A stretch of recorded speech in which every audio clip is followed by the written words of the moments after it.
আসসালামু আলাইকুম প্রিয় viewers, welcome to Sathi recipe house. আজকে আর একটা নিউ রেসিপি নিয়ে আসছি, দেখবেন প্লিজ। প্রথমে একটা বলে সুজি নিলাম আধা কেজি পরিমাণে, তারপরে পরিমাণ মতো লবণ দিয়ে দিলাম, আর একটু বেকিং সোডা দিলাম অল্প একটু পরিমাণে দিয়ে, তারপর পানি দিয়ে একটা ব্যাটার তৈরি করে নেব। এই তো পানি দিয়ে একটু ব্যাটারটা তৈরি করে নেব। সুজির ব্যাটার এমনি ঘন ঘন হয়ে যায়, পাতলা হয় না। তারপরে চুলায় একটা প্যান বসালাম, মানে একটা পিঠার সাজ বসালাম, এটা চিতই পিঠার সাজ।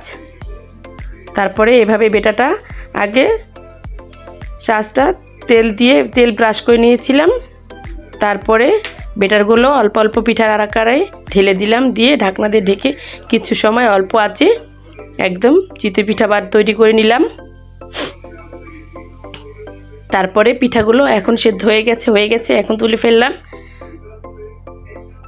ভিউয়ার্স, আমার রেসিপিটা ভালো লাগলে সাবস্ক্রাইব প্লিজ। এই তো পিঠাগুলো হয়ে গেছে। এই তো সবসময় তো আর চালের গুঁড়া সচরাচর পাওয়া যায় না, এভাবে আপনারা সুজি দিয়ে খুব সহজেই পিঠা তৈরি করে নিতে পারবেন। খুবই টেস্ট এবং ভালো মানের, খুবই ভালো হয়। তারপরে চুলা একটা হাঁড়ি বসাইছি, বসায় পানি দিলাম পরিমাণ মতো, 2টা দারচিনি আর এলাচ দিলাম, দিয়ে গুড় দিলাম, দিয়ে একটু জাল করে নিলাম। তারপরে জাল করে এই তো পিঠাগুলো দিয়ে দিলাম, পিঠাগুলো দিয়ে আবার একটু জাল করে নেব। এগুলো সুজির পিঠা, বুঝতেই পারছেন। তারপরে এটা ঠান্ডা হলে পরে হালকা কুসুম গরম থাকতে আমি একটা দুধ একদম ঘন করে দুধ জাল করে নিয়েছিলাম, সেটা দিয়ে দিলাম।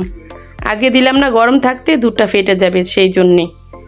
ভিউয়ার্স, আসসালামু আলাইকুম, ভালো থাকবেন, আল্লাহ হাফিজ।